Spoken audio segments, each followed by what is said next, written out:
Hello and welcome to Powering Procurement, a podcast by Atomis, where we unpack the world of procurement and supply chain management with the help of leading experts. I'm your host, Sian, Lloyd, and this is the Atomis resident expert, Gareth Burch. With nearly 20 years of experience in procurement, I may be billed as the expert, but believe me, I'm here to learn too. Each episode, with our expert guests, will see us diving into the world of procurement, understanding the opportunities and challenges facing the sector. And we'll explore easy wins and longer-term strategies to help you rise to the challenge of driving value through your work while showing the power of procurement. So let's get started. Welcome to Powering Procurement. Our guest today is Savita Mace, Chief Procurement Officer at University Hospital Sussex NHS Foundation Trust, one of the largest acute trusts in the UK. Savita leads a team of 80 professionals who are responsible for delivering value, quality and efficiency across a healthcare system that serves more than 1.5 million outpatient appointments, A&E visits and surgery cases every year. Her role is pivotal in ensuring critical healthcare services are well supported through strategic procurement. Savita brings over 20 years of global procurement experience, having held leadership roles at major organizations like AstraZeneca, Roche, and Sony. In addition to her leadership roles, Savita also a passionate mentor, serving as the UK lead for mentoring at SIPS, where she helped shape the next generation of procurement professionals. Welcome, Savita. Thank you, Gareth. Thank you, Sian. Nice to be here. It's great to meet you, Savita, and we're really looking forward to hearing all about your extensive career in procurement. But before we get on to that, I know that you're a mum and that you have said that's the most important job to you. And I wouldn't argue it's certainly a huge job. But we really want to dive deeply into procurement on the Powering Procurement podcast. So I'm going to begin by asking you about your long and extensive career in that area and how you actually got into it in the first place. You know, we hear about people saying, oh, I fell into procurement. Was that what happened with you? No, actually, I actually forged a career in procurement. Apart from those companies that you listed, Gareth, I also worked for the hospitality industry. So I worked for Hilton, and one of my first job is within oil and gas. So I was paid £60 a week to count stock on an oil rig with one of the gas companies off the coast of Venezuela. It was an amazing job for me. Back then, it was a lot of money. I know I'm going to sound really old, but it was great because I was doing my degree in marketing and operations at night. I had to work full time in the day. I was really struggling to make ends meet. And they asked me to count stock, count the PPE, count the stock on the platform. And just being on an oil rig is just amazing. It's an amazing achievement already at 19. And I get to see off the coast of Venezuela, oil refinery. I get to see production. People are talking to me about if I don't count the stock right, they're going to have 7 million of downtime. At 19, you don't really understand what that means.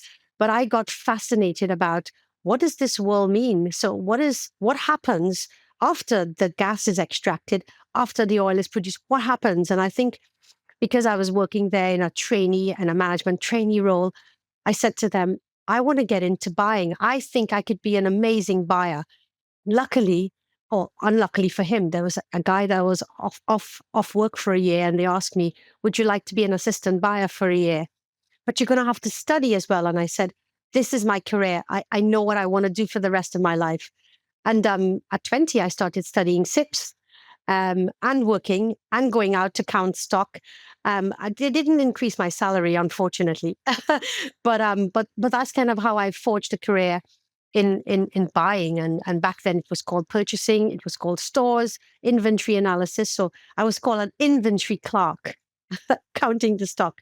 So I did not fall into it. It was a chosen career path for me. I've got to be fair, I absolutely fell into it. And falling into it, I think I was 20 years old, so similar age falling into it. Well, for me, falling into it. And I've got to be honest, after falling into it, it was one of those professions absolutely loved. And I think I started my SIP study when I was 21, 22. And that bit, to be fair, I'm not a huge bookworm, and that one was a struggle, but worth every minute and hour spent to get that MSIP status.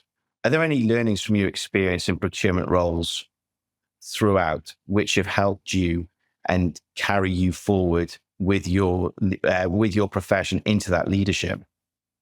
That's a great question, Gareth. I think my learnings, Gareth, from being paid $60 a week, luckily I'm paid more now, I can assure you that, is to have fun and be myself. And I think sometimes in our personal lives, we reinvent ourselves for people or for jobs, etc. And I did do some of that, both for people and for career. But as I got older, as I got more and more leadership roles, I started to be comfortable with who I am. I can't change my accent. I can't change the color of my skin. But I can use it to my advantage. I was going for the Sony role, and you know Rachel Legg very well, and I have an identical twin. So I told my twin, I'm going for this leadership role. It's really important. And she said to me, but you have the emotional intelligence of a teaspoon. How are you going to lead people, this big team? And I said, that's so true. I haven't really developed that side of my leadership. Luckily, my twin is a psychologist, and she helped me in that area. And I suppose for me, the lesson learned was to stay focused, so visionary leadership, to really harness what emotional intelligence is. But also, one of the biggest things for me in leadership is about how I make people feel about themselves in my presence. So my legacy should be, like you said, Sean, I would like to sit in my rocking chair at 80 and say, I've done two things really well. I was a good mother, and I made people feel better about themselves wherever I was. What about you, Gareth? Yeah, what about you, Gareth? What are some of your lessons in your colorful career so far? Yeah, I got to be fair. For me, it's the relationship with people, and I absolutely agree with what you were saying about inventing yourselves. I was at a company for a long time. When I fell into procurement, I was known, and then you kind of get pushed into this role, and I felt that I was reinventing myself. I was trying to push myself into more of that senior position and trying to change. And absolutely agree. As I've gotten older, I've gone, do you know what? I don't care. I want to be me. And actually being able to go out onto a floor in any business and be able to speak to someone senior or someone junior, and they see you for you, is such a valuable experience, not just for you, but for the individuals. It isn't this on a pedestal up at a C-suite type level. It's actually, we are approachable people, and we want to know the issues, the people on the ground, the guys doing the day in, day out. We need to know what's blocking them and hurting them and how we can help them. And you can't do it when you're up in an ivory tower, not a pedestal, an ivory tower. You're too far removed. And this is one of the things I've found, again, as I've gotten older within my career. I'm like, do you know what? It is exactly what you said, being you. And sometimes I do struggle to have the boiling and pretend otherwise. I struggle because you want to give that professional opinion, but then you want to be relatable. And don't get me wrong, it's not down to the sort of like the latest jargon, sup bro and all of that, but very much more just being approachable, being relatable, knowing something in common to build those relationships. And then it's just really helped me. It helped me in my last role massively, because you could go into a board meeting, you could go back to the team and just articulate it, and they know where you're coming from. And one of the other ones, one of the other ones is how I actually live my life. And it's actually a leadership model, and it's the circles of influence. Can I control it? Yes or no? No. Can I influence it? Yes or no? If it's no again, stop, pause, walk away. And that is one of the most powerful models I've learned during my career. And it actually started with SIPs, with the micro and macro model. And it was, oh, hang on, I can't control it. So why should I care about it? And then I think it's Lewin's circles of influence. And I was like, oh, hang on, there's an influence in here. Do you know what? I should probably think of influence rather than, can I control it? Yes or no? Actually, now can I influence it? And honestly, it's paid dividends for my career. Gareth, it's great that that you shared that. It makes you quite vulnerable when you share that level of detail about yourself. And I mean, when we've met before, I could see that about you, the authentic side. You're credible. Like me, we're credible professionals. We know what we're doing. We know our stuff.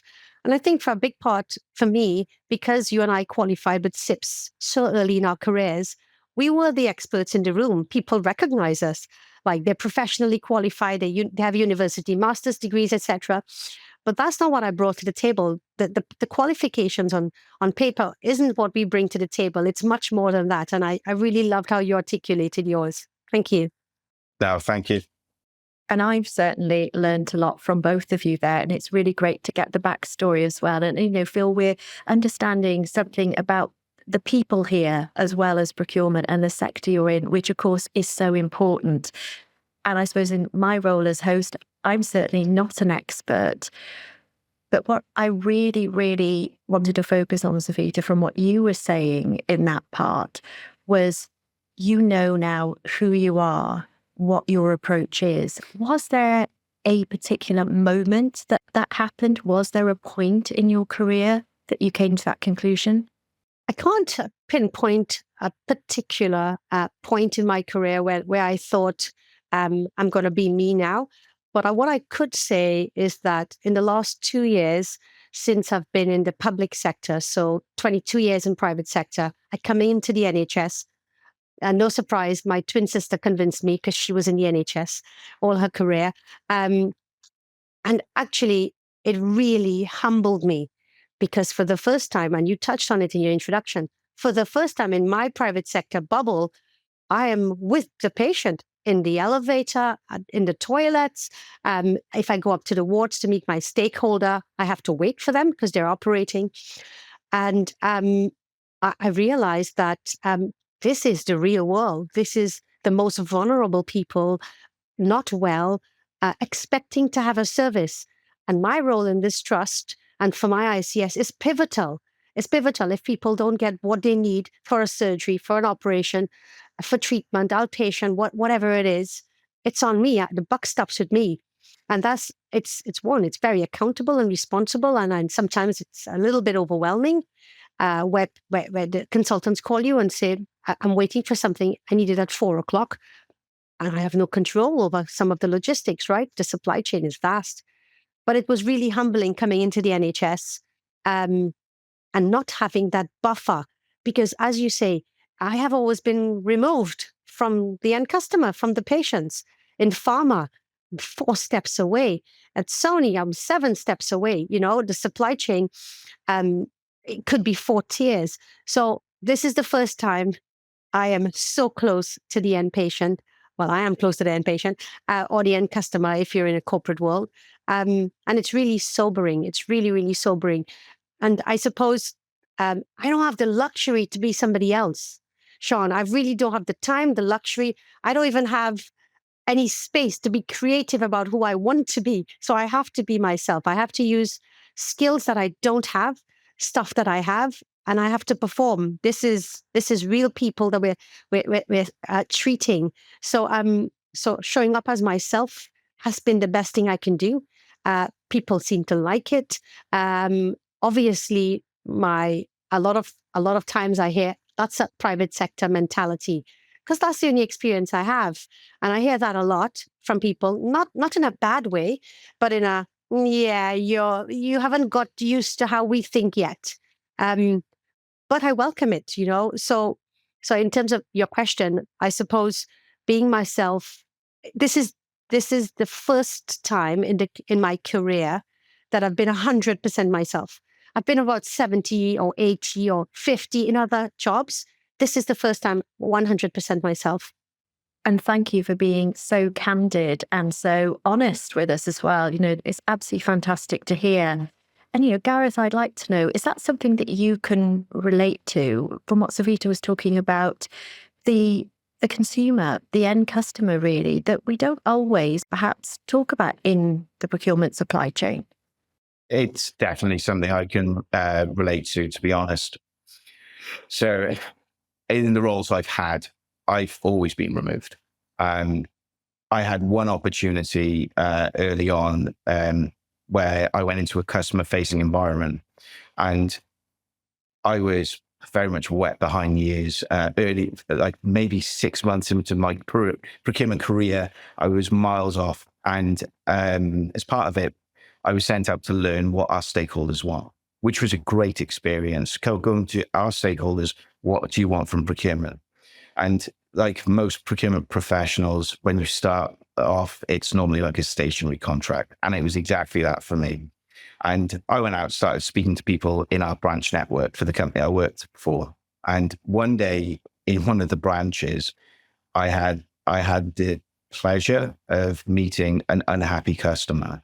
And it genuinely was a pleasure because it gave me more respect for the people frontline. And this obviously is nothing like Savita's world. This is, it was private sector, but they're frontline.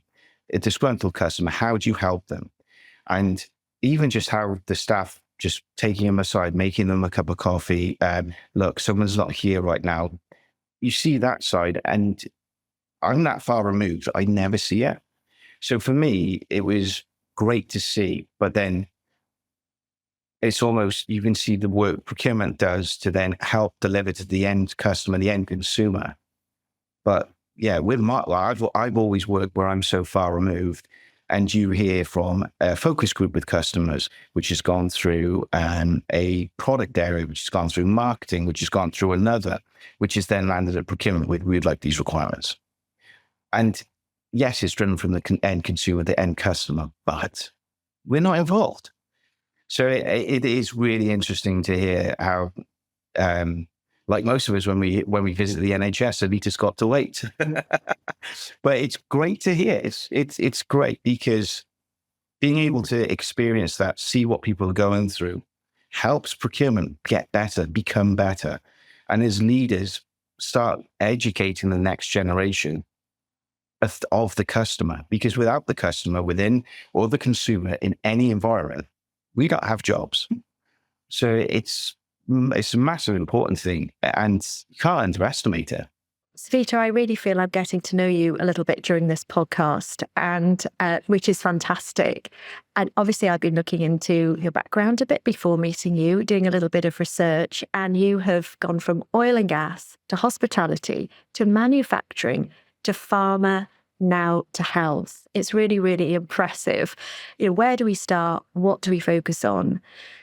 Perhaps if we can focus first of all on pharma, and it would just be great to hear some of your experiences from your time at AstraZeneca. Sure, thank you. AstraZeneca is only one of the great experiences that I've had, and I had a really good leader. So John Dixon, and you all know John Dixon very well. A really visionary leader, serious guy on the face of it, but a gentle soul.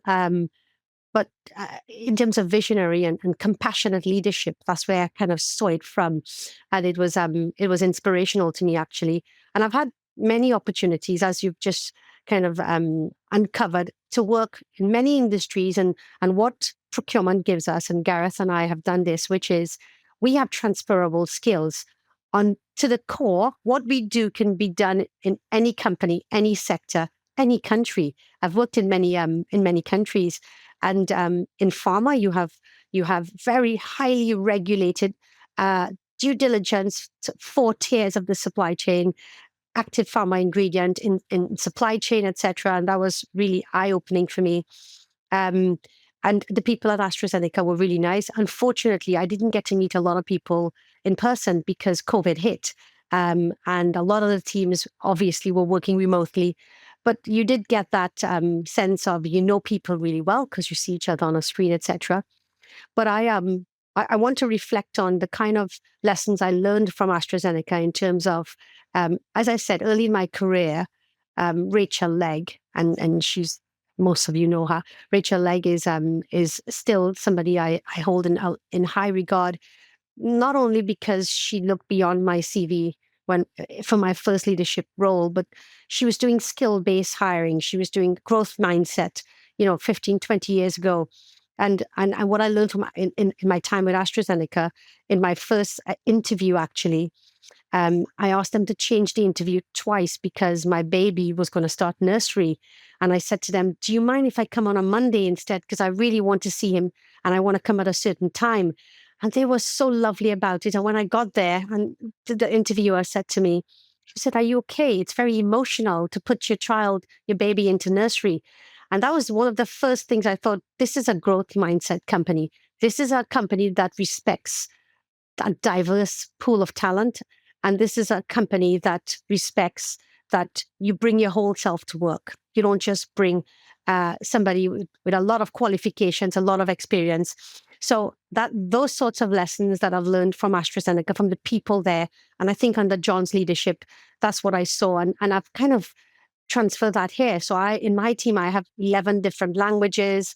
I have people from all walks of life. I've hired people from the army, a barrister. I've hired all sorts of people since I've been here. One, because I look beyond the CV. I want people who can be adaptable, people who can be innovative, but people who have lived many lives. Yeah, not just we all sound the same, we all do the same, we all look the same. That's boring. That's not going to bring innovation.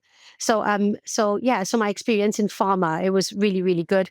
I went to many manufacturers and audited many manufacturers, and it's very different. So in my early career, I had to buy live chickens. I go from buying live chickens, Gareth, to buying solar spares for the platforms, to active pharma ingredient, to horse blood, to all sorts of things. So this career is so diverse; it takes you all over the world. And I think the lessons learned certainly at AstraZeneca was compassionate leadership, but you hire people who bring their whole selves to work. Gareth, what about you? I genuinely echo everything you've just said. I often have been a bit honest with some of my teams in the past, where I've said, if I have a team of Gareths, we all get stuff done. But we won't drive innovation. We won't spot some of the areas we need to spot. And it's bringing the diverse skill sets together. If we're all the same, we're going to miss something important. We're all heading in the right direction. Everyone has unique abilities, unique skills. And how do you get the most out of people to make them happy, to foster a great culture and bring in and attract more talent? So I genuinely echo what you've said, and to hear your experience, particularly with AstraZeneca, and that arranging your interview around you personally, what is such a nice culture to be initially exposed to, even just at the interview stage. It's war. It's really war. It's warm.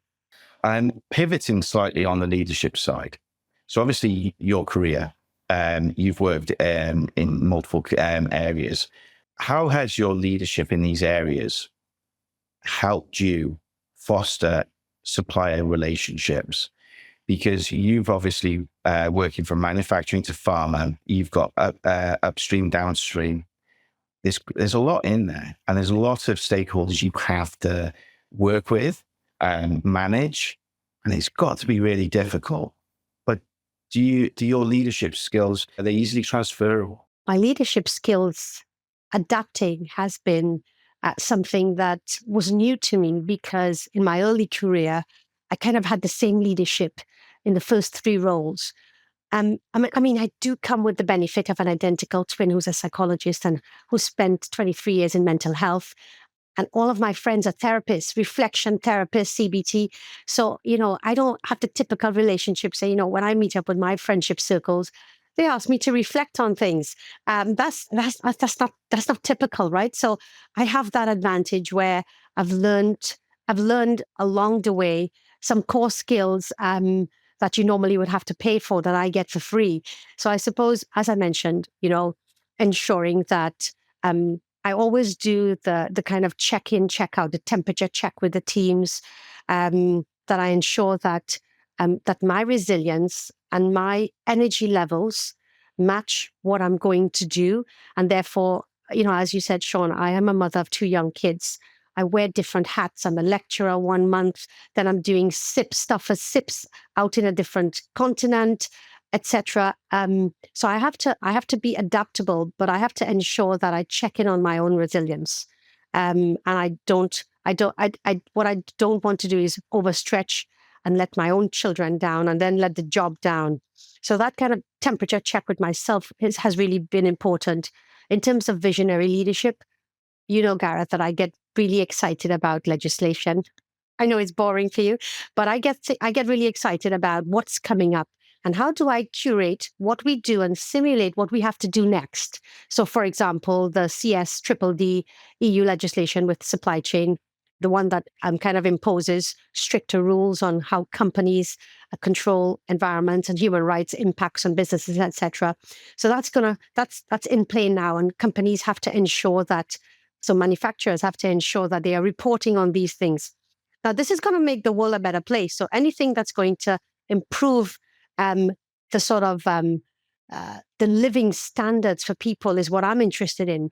Not only because I work for the NHS, but also as a professional, anything that'll improve my team and how we live is really important to me. And I suppose for me, ensuring that I know about what's coming up, not least because I have to lecture on it. So I have to be always savvy about the law, about legislation, about new regs coming in. I always have to be on top of my game, but I always have to be looking forward. And I think that's why opportunities have always come to me, and it's always been progressive, not only because of SIPs and FSIPs, etc., because I'm always looking forward, but I always make sure I look behind to see if people are following me, because there's no point moving forward with nobody following you. So I've had to ensure that my leadership is compassionate, that I'm reflecting all the time, that I'm learning from mistakes, and we're learning together. We have these quality circles. We learn together, we move on. If we're going to fail, we fail fast. We fail fast, we move on. And failure is always something that's inevitable. Yeah. But if we're going to fail, we don't take a year to fail. We try it, we move on. And I suppose, Gareth, for you, in your kind of CTO role, I don't know if you have that principle about fail. If you're going to fail fast. You have to, haven't you? I think it's early stages in my career. If you failed, that's all bad. That's like you're in trouble. But now it's accepted. It's treated as that learning, and it's definitely being influenced by sort of that more of that agile model. And like you said, fail fast. It's acceptable to fail. We learn. We can go again, and you see that in sport as well. And that's now coming across more and more areas, and that acceptance to fail. I remember, look, early on in my career, I was petrified of failing because I didn't want to fail. And those people who know me, I'm very competitive, and I don't like failure because I associate it with losing. But I have to then put it to the side of the back of my mind and go, actually, failure is acceptable because it means I'm going to win overall. And you just then have to adjust like for me, I'm able to adjust my perception. But I now see failure different to losing. So I've separated those two, so I'm still just as competitive. But I see failure as an opportunity to win through learnings. And yeah, years ago, wouldn't not have put that in, but it would have gone absolutely no chance I'm failing. I like that. I'm going to put that failure as an opportunity to win on my door. Really interesting there, what you were both saying about failure, your approaching to that, and learnings. And I think really, in the early stages of any career, just perhaps thinking back to my own career in broadcasting, that certainly was a concern of mine. What if I get something wrong? What if I fail? And along the way, I learned that you only do learn by those stumbles along the route. So that's, I think, a really important point for us to all think about. And thanks so much for doing it so well. But Gareth, do you have to have managed risk? Is that important? So risk is absolutely, and measured risk is 100% a huge focus of procurement. 10 years ago, risk was there, but not to the level it is today. And you start looking at the issues which have faced procurement over the last 5 years, from COVID through to the Russia and Ukraine, and the supply chain issues from a boat being parked sideways. It's not ideal. And these have had detrimental impacts to procurement functions, particularly manufacturing, the shipping, the logistics side of it. And it's one where how do you successfully manage, track, and potentially identify ahead of time what these issues could be? I don't think anyone could have predicted a boat being parked sideways in the canal. But some of the other stuff, like COVID, we started hearing about outbreaks sooner than we reacted. But then how do we flag that as an issue? I think from there to today, we're in two different worlds, where actually now we start identifying that risk a bit sooner. We're aware of that risk. And it's just very much how we do more from a procurement perspective to mitigate risk, because our lives become much harder when a risk transitions to an issue. Savita, would you agree with that? I completely agree with that. And also, I think I like that you've said it's really hard to predict what's going to happen, despite getting some data points from different places.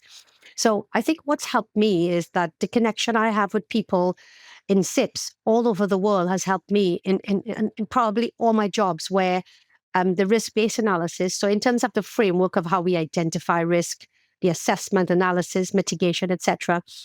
In terms of when we get down to supplier risk, I have always gone out to my peers all over the world and ask, what's this commodity doing in the Middle East? What's this commodity doing in South America? Because the demand curve or the volatility curve starts somewhere. It's probably going to hit Europe first or last. And I think that's where my networks with SIPs come in. The people who I've met at conferences, the people that I mentor and coach and sponsor have also helped me. So I think, the framework of how we analyze risk, obviously of how we kind of capture risk in the first place. It could be from fancy technology suites, or it could just be from your network, from real intelligence from the market. But that volatility curve, it's really hard to predict. There are knowns and unknowns, but I think when it comes down to your stakeholders, the first thing they ask you about is supplier risk. What's their financial standing? Are they going to go bust? How have you been monitoring them? What's their first, second, and third tier manufacturing looking like? So all of that risk has to be kind of compiled, monitored, mitigated, mitigation plan.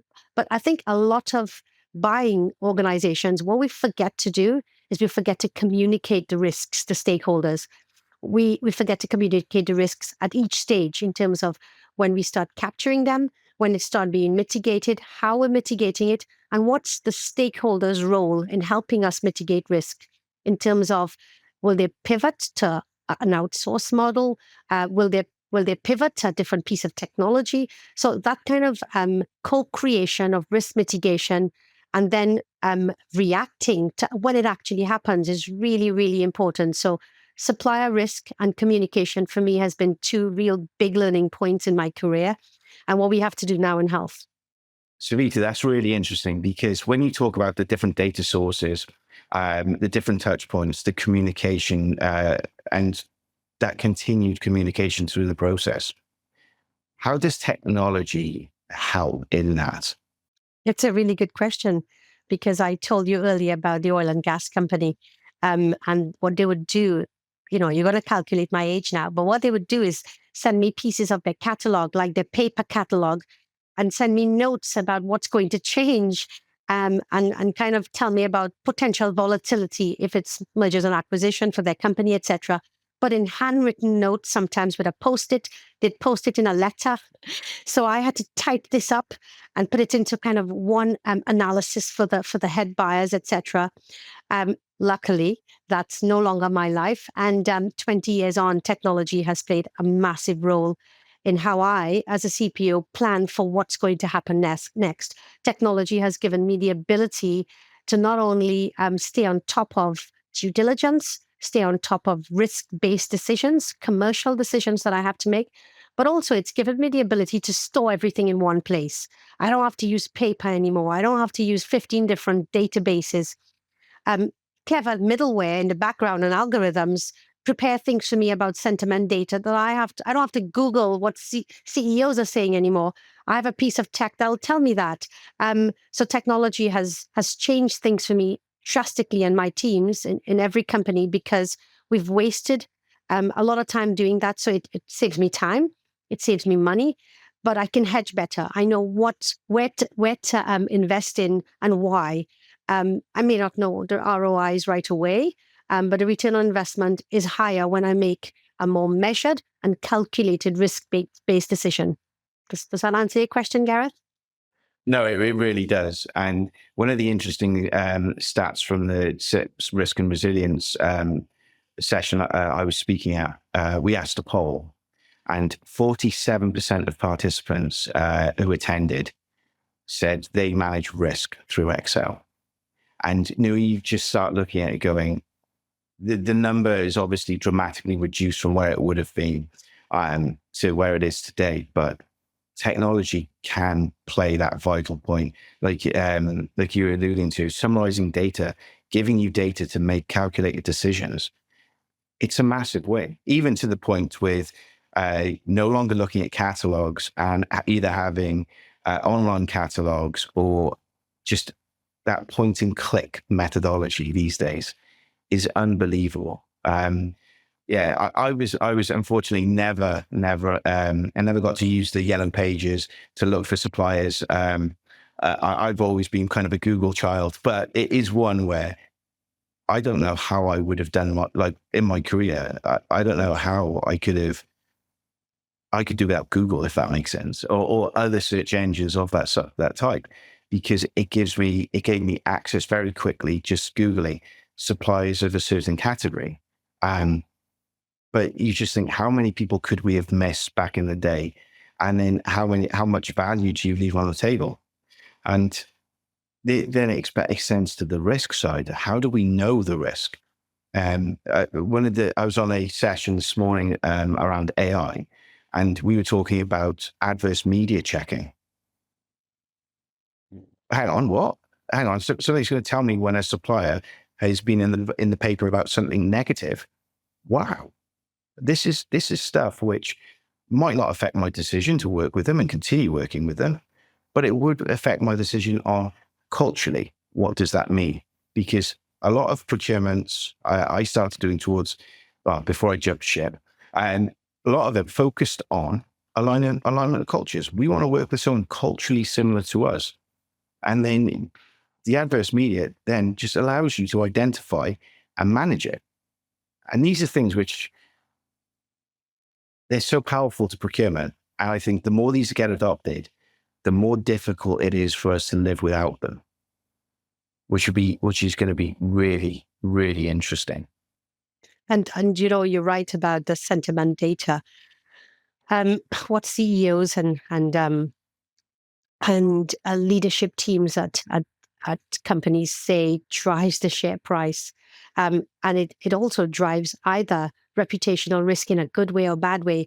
And as a buying company, in terms of a buying function, I do not want to align myself like you to companies that have really poor reputational risk and put themselves at risks all the time because either they're aligning to the wrong culture, that they say the wrong things on social media, or they just have allegiances to the wrong groups, which are legally not allowed. And you find these stories all the time in Peter Smith's Bad Buying book, for example. You find all of these examples about how do you use technology to protect you from all of those things?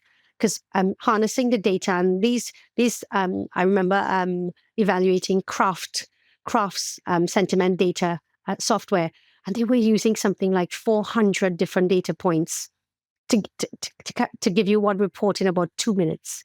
I can't do that on pen and paper anymore. So sentiment data and how it drives share price, how it drives what price we pay as buyers, it's really important to us. And Gareth, I love you talking about the yellow pages. Unfortunately, I can remember the yellow pages and using the yellow pages quite often. And Savita, thank you so much for explaining, how practically as well technology is helping you in your role. Really, it's with the day-to-day things as well as with a bigger picture. So that's been absolutely fascinating.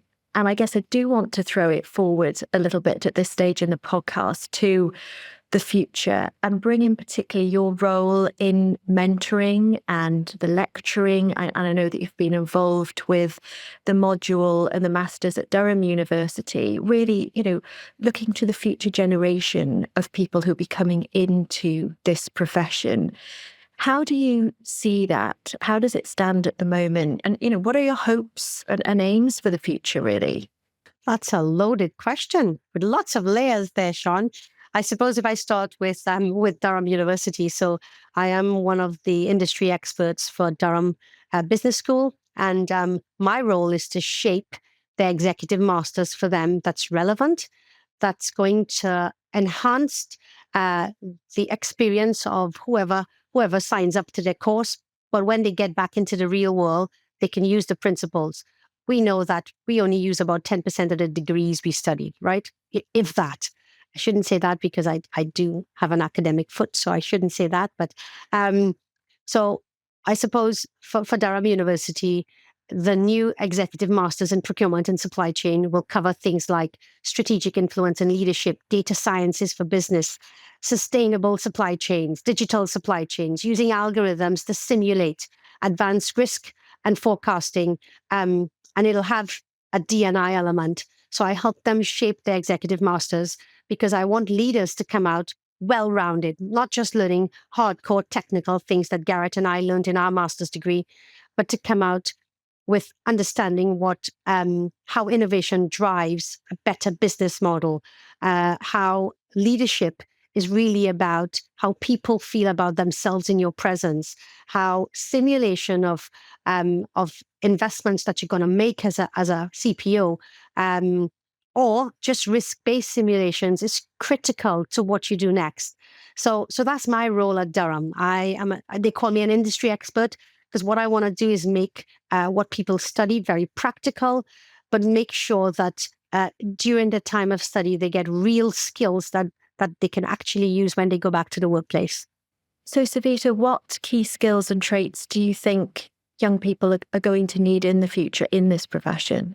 Young people, all people need it. The next generation into procurement and supply, Gareth is laughing. The next generation, they're gonna, some of the things I touched on, they're gonna have to come in with leadership skills that's adaptable, that's resilient, but also that's people-centered.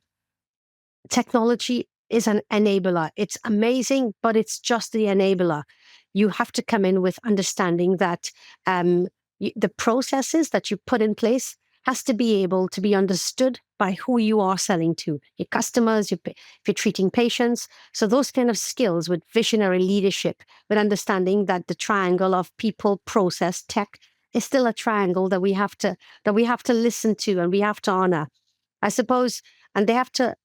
The next generation is going to have to kind of listen to some of the things that Gareth talked about, which is diversity in skills, diversity in people. Sian, when I started, there were 4% of female leaders in procurement and supply. 4%. We get to 2010 to 2015, 15%. Today, we're on 22% of female leaders. So, 20-year career, and we get in some sectors there's up to 25% of women. I think us as female leaders, we have to make sure we drop the ladder for others. We have to make sure, just like what the leaders in AstraZeneca did for me, which is understood that I had a young baby and that I had to work. I had to bring myself to work and I had to ensure that my career and work life was balanced. And that's what they did for me. And therefore, in my roles going forward, that's what I'm going to do for other women and parents, men and women. Because if I don't look after you as an individual, if I don't take care of your Maslow's hierarchy of needs, you're not going to be productive. And people miss that. We're not raising robots. We are humans. We have human needs. And I want people to bring their whole selves to work. I want, when I retire someday, I want it to be 70% women in leadership. I know I'm biased. And that's why I do all of the coaching. So I coach and I sponsor. And the difference between a sponsor and a coach is a sponsor opens doors. So I have a vast network and I open doors for other women. I talk to my network, but I make these women and men who I coach and sponsor accountable for their career progression. Nobody's going to hand you anything for free. You're accountable. And I say to them, go to your SIPS branch meetings, be a volunteer, keep on top of what's coming up in technology, in legislation, etc. But just stay tuned, lean in a bit. So to answer your question, that's what I'm going to say to the next generation. And that's absolutely inspiring, Savita. Your passion certainly comes through. And I know you're doing so much great work in this area. It is about inspiring others, isn't it? And it's about being a role model, certainly. And I suppose on that point, I'd like to touch on your role with SIPS, because you're also very passionate about that as well. I am, yeah. I suppose I forgot to say that one of the skills that we talk about for generations is how to negotiate. I think I wouldn't rephrase it like that. I would say, I would tell young men and women, it's not about negotiating. It's about taking a position. What is your position on your own self-worth, on your own professional worth? So when I was interviewing for this role, I said to the NHS, I'm sorry, I'm a lecturer. You're going to have to give me 20 days of teaching time. And this is very important, not only to me, but the standards that I leave behind. And I think they were quite shocked that somebody's demanding time to help the standard. And they said yes. So I think it's about really believing in what you believe in and really understanding when to ask and how to ask. And so my role at SIPS is I sit on a subcommittee of the SIPS board. And I'm one of 7 around the world. So I represent the UK and I get to independently give my opinion and take on policy, fair access, pricing, the SIPS strategy. So as a standard, what are we doing for members, etc. And I was recently really proud of, I went for a holiday to the Caribbean where I was brought up. And SIPS asked me to step in for one of my colleagues and host the first CPO conference. And that was a really, really great experience for me because I said to them, you're my people. This is the people I grew up with. And we're all CPOs in the room today. And it was a great connection, 22 CPOs from all different industries, different sectors, etc. But just connecting.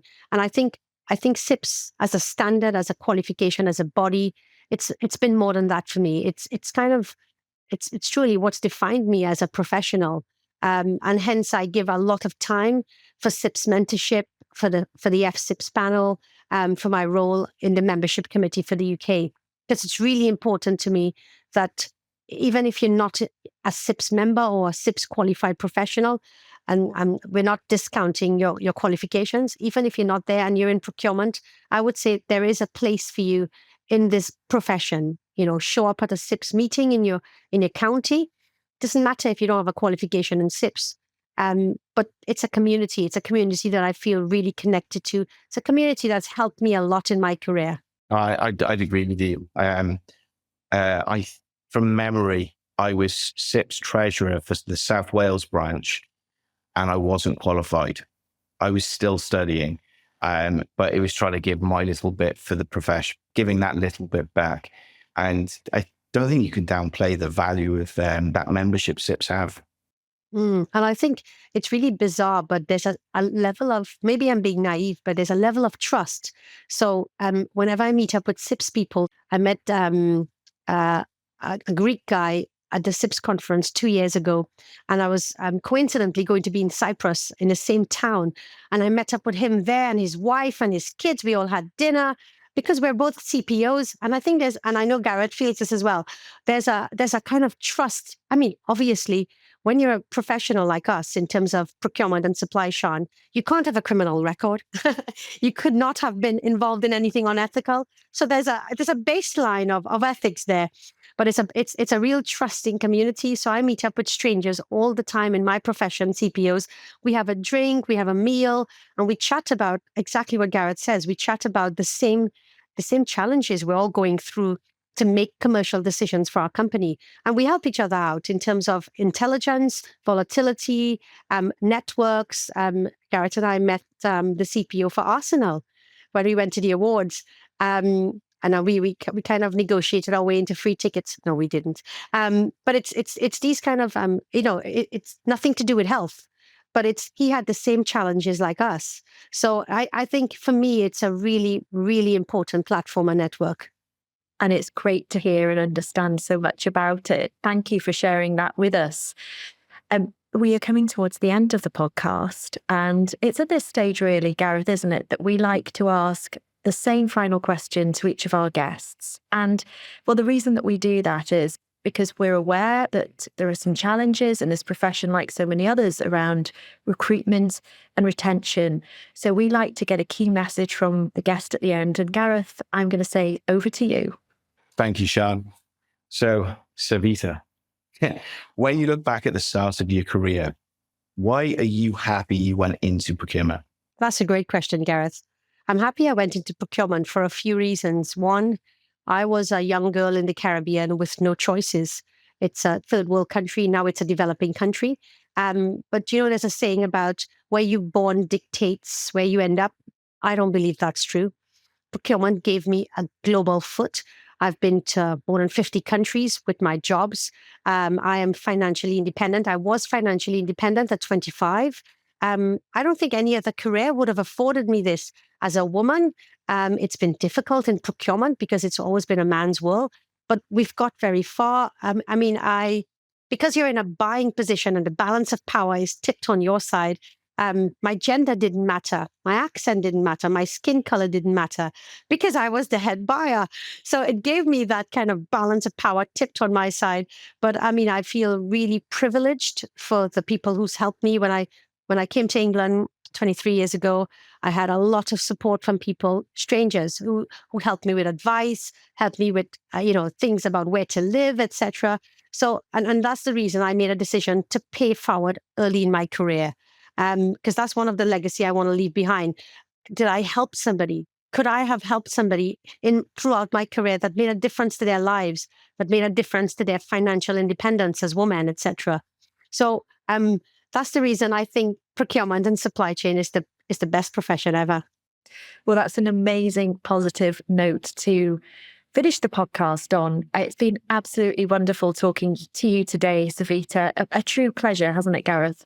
No, absolutely. And hopefully see you very soon. Thank you, Sian and Gareth. It's been a pleasure. Thank you for inviting me to this podcast. That wraps up this episode of Powering Procurement. We hope you enjoyed that as much as we did. Visit our website at atomis.co.uk or follow us on LinkedIn to continue the conversation. Remember to subscribe on YouTube and follow us on Spotify, Apple Podcasts, or wherever you choose to listen. Thanks for joining us, and see you next time on Powering Procurement.